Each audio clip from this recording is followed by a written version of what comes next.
রাজশাহীতে চলছে বিদ্যুৎ তাপদাহ। এই রোদ গরম উপেক্ষা করে রাবির চারুকলা অনুষদের শিক্ষার্থীরা নববর্ষকে ঘিরে ব্যস্ত সময় পার করছেন। বাঙালির প্রাণের উৎসব পহেলা বৈশাখ, জাতিসত্তার গর্ব আর ঐতিহ্যের প্রতিচ্ছবি।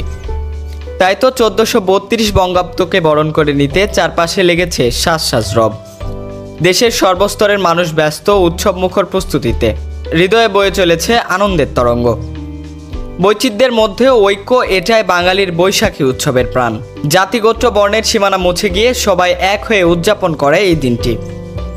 বৈশাখ মানেই নতুন সূচনা, নতুন স্বপ্ন আর নতুন আশা। রাজশাহীর বৈশাখী আয়োজনের কেন্দ্রবিন্দু রাজশাহী বিশ্ববিদ্যালয়, যেখানে বর্ষবরণ উৎসবের সবচেয়ে বড় আয়োজনটি হয়ে থাকে চারুকলা অনুষদের আয়োজনে। এবারও এর ব্যতিক্রম নয়। বাংলা নববর্ষকে স্বাগত জানাতে চলছে প্রাণচাঞ্চল্য প্রস্তুতি।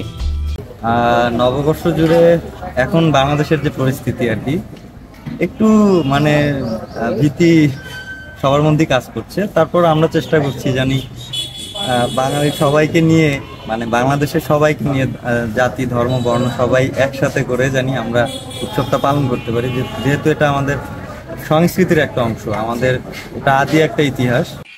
আসলে এখানে অনেক কিছু নিয়ে চিন্তা করা হয়েছে।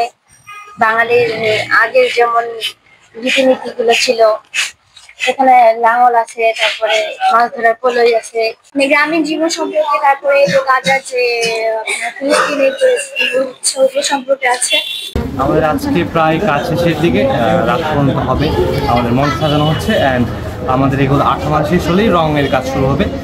বাঙালির ঐতিহ্যের সাথে আমাদের আরো আলাদা দুটি কনসেপ্ট এখানে অ্যাড করা হয়েছে, যেমন হচ্ছে আমাদের জুলাই অভ্যুত্থান এবং পাশাপাশি ইসরায়েল ফিলিস্তিনের বিষয়টাকেও তুলে ধরা হয়েছে। এবারের বৈশাখী আয়োজনে বাঙালির সংস্কৃতি চিরচারিত রূপের পাশাপাশি স্থান পেয়েছে আন্তর্জাতিক প্রেক্ষাপটও। নতুন বছরকে বরণ করার আনন্দমহ মুহূর্তে বিশ্বর মানবতার এই যন্ত্রণা ছুঁয়ে যাচ্ছে আমাদের হৃদয়কেও। নতুন বছর, নতুন আশা, নতুন প্রত্যয় নিয়ে বাংলা 1432কে বরণের প্রস্তুতি রাজশাহী বিশ্ববিদ্যালয় এর মানুষের। উঠে আসছে সেই প্রস্তুতি, নানা রং নানা স্বর। পেরোলেই নববর্ষ। এই নববর্ষকে ঘিরে শেষ মুহূর্তে শিক্ষক শিক্ষার্থী সবাই মিলে একত্রে কাজ করছেন। কাজ প্রায় শেষের পথে। আশরাফুল অন্তর, ধূমকেতু নিউজ, রাজশাহী।